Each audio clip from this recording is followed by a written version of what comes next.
Damn, yo, we popped the expansion tank, man. All right, so I just got a new coolant expansion tank. I'll show you what happened to my plastic one just now, but we're gonna go in here and clean it a little bit. Here's the 240. We finished working on it last night. I didn't really film too much. It was late. I was tired. It was cold. But he's about to make a bunch of noise with the jack real quick. But yeah, I think there's some Scotch Brite somewhere over here. Or not. Whatever. Alright, so here's what happened. The expansion tank popped. I think there's a video of that. It cracked. So I had to get a replacement. I went to Nicky once again. And I got this aluminum one. It's a pretty nice one. It says Canton. Oh, it's a Canton expansion tank. So we're gonna somehow fit this in here. We'll see what we could do. But it's pretty cool. Came off a turbo E36. I also got a new blow-off valve. This is a fake Grady or HKS. I got a real one in Keats. I'll show you just now, but let's get this in. All right, so here's what I got so far. I have this one hose, 90 coming off of here. I don't have the proper hose for this, honestly. I'm just trying to get this car back home. I'm at Keats' house. So I got a socket in here. I'm gonna use that as like a coupler. I'm gonna have this go in there, and then this will just go straight into here. We're gonna cut this down a bit. And then this we have coming from the block. It's coming across and looped. This also needs to get cut and shortened. I was gonna zip tie this. I just want this to be the highest point in the system. Bleed this out and we're gonna get home. So yeah, I'll show you when we're bleeding it. All right, so we got this all installed. I did some questionable things here. I showed you I had the socket between here. Got these two hoses, zip tied it, and I mean it's pretty solid. I just don't like this kink right here, but other than that, it'll get me home, and I'll probably run this for a while. Just gotta somehow get a hose to fit here properly. 290s or I don't know. We'll figure something out. I also got a real HKS blow valve we're gonna test out. All right, everything's all tightened up. So now what we're gonna do is we're gonna open this up. We're gonna fill it up with some coolant. Keith's neighbor, actually, shout out to him. He saw my car vaping and gave me some of this BMW coolant. So this was 50-50, so we gotta mix it. All right, so we got our coolant mixed in this bucket. Don't ask why. Here, funnel, bottle, pour. Keith. All right, so we got our tank all installed and everything. We just put some coolant in it. You saw we mixed it up. Car's running. I'm gonna let it warm up and see how everything goes. So it's getting there. We'll see how it does. We'll check the oil and everything, and we'll go from there. I got the heat running and stuff.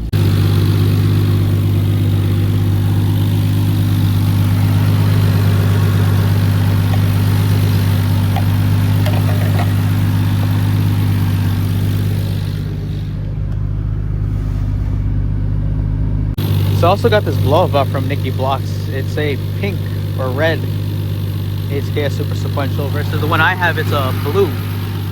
He said this one's real, so we're gonna test it out and see how it works out, if it sounds different. I'll give you some sound clips of this once we make sure this cooling system is good on this car.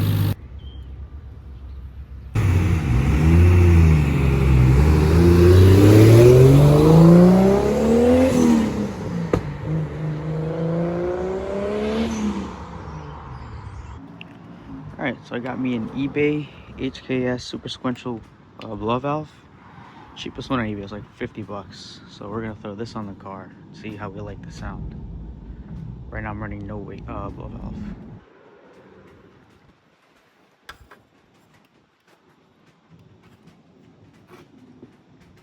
Alright, got my charge pipe out in the vise. Got my location for the blow valve flange marked. So this is gonna go there. Got my Christmas tree bit, step bit, whatever you want to call it. I'm gonna drill a hole till that fits in there. Throw some weld on it. All right, so I got my hole drilled in here. Got this flange fitting nice, like, well, you don't want to go over it, something like that. But yeah, that fits. So now what I'm gonna do is I'm gonna prep this pipe. I'm gonna clean it with some of this brown burgundy Scotch Brite. Clean out any burrs I got inside with this file a little bit, lightly, nothing crazy. And we're gonna bring it over here. I already got my machine set up. Foot pedal, argon, TIG. Just gotta sharpen my tungsten up, we'll be good to go. Alright, got the flange welded on my best welds, but they're good. Solid. Before I plumb that in, I'm gonna do a before sound and then after sound clip. Alright, so here's what it sounds like before plumbing this in.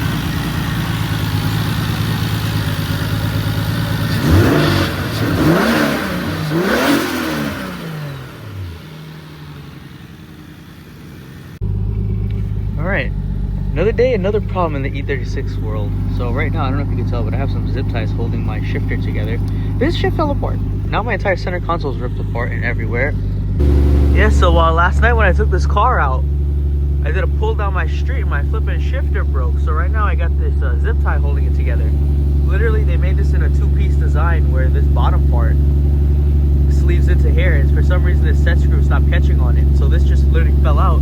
I had to drive with my hand holding this up so that this wouldn't fall and rub on my drive shaft down there. This is why you don't buy eBay parts. You know, this shit was like 60 bucks. Learned my lesson. Then I got this one. This usually goes for like 200-300 bucks. It's a PMC, I believe. I'm not sure. I got it from Nicky Blocks, the E36 part out guy. So this one's like a sandwich style, so it actually covers up that hole and everything. And this is one piece. Well, technically it's two, but it's a bigger piece and it has a nice set screw to turn in. So we also threw in a catch can, which is pretty cool. So we're gonna mount this somewhere in that engine bay.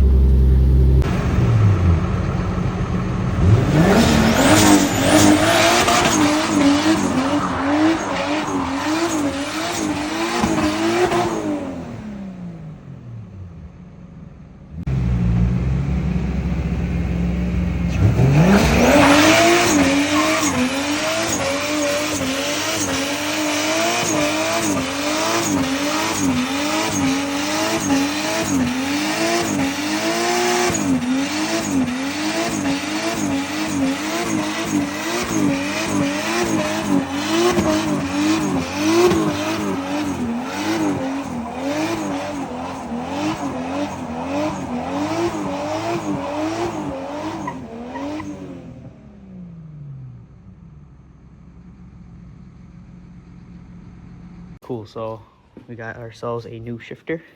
I don't know, see if you can figure out what brand this is. I'm not really sure. It was free. But yeah, here's what we're doing. Sorry. So I got this one here. It's broken. This zip tie is just holding it in. So I'm gonna cut the zip tie, drop this out, unbolt the shifter, and me and Keith are gonna throw this new one in real quick. So let's get it. Got Keith in here doing mechanic things. So what he's gonna do is gonna cut that zip tie and it should drop the shifter out. Okay. So this is what it did to me on the street. Give it a little wiggle. It just fell out, and now see how it feels. You got no gears, nothing. Whatever gear you're in, that's where you're stuck at. No, yep. That's bad for business. You know, the girls don't like that.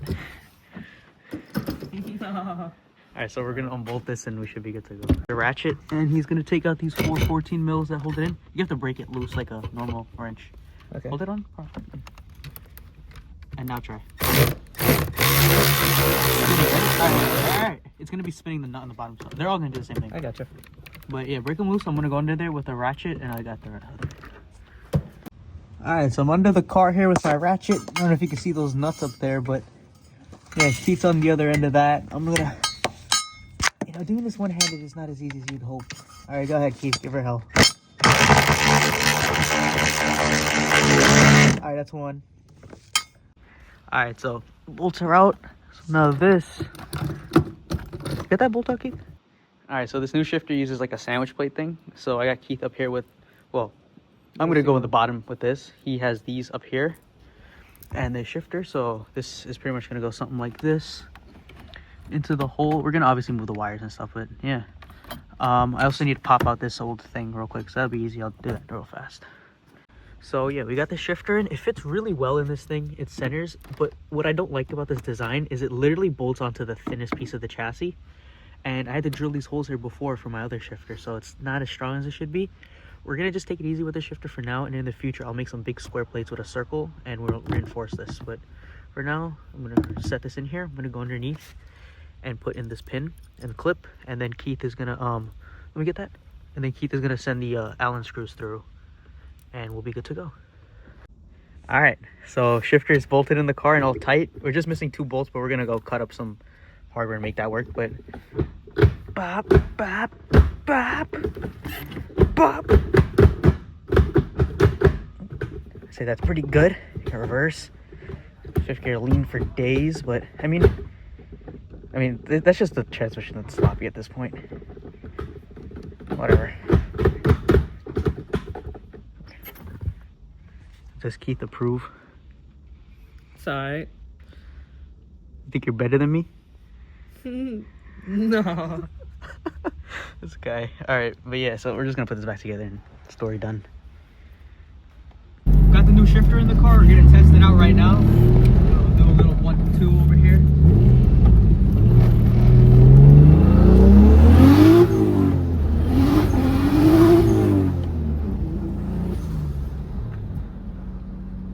So I will say it feels really good. I like this a lot more than that cheap eBay one I had.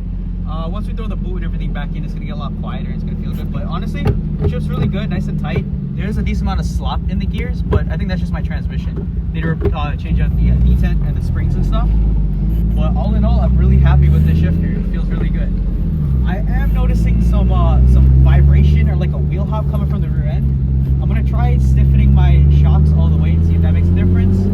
I also need to do like a bolt check and make sure that diff bolt's tight, because did a couple burnouts and stuff after we replaced the subframe, and I haven't really done a nut and bolt check. So when you run poly bushings, you get a lot more vibrations and stuff. So you know it's gonna cause hardware to loosen. So we're gonna just re-torque everything, and we should be good. But all in all, I'm pretty happy with this. So this is gonna be the end of the video. Goodbye. Stop filming me. Get the flash out of my face.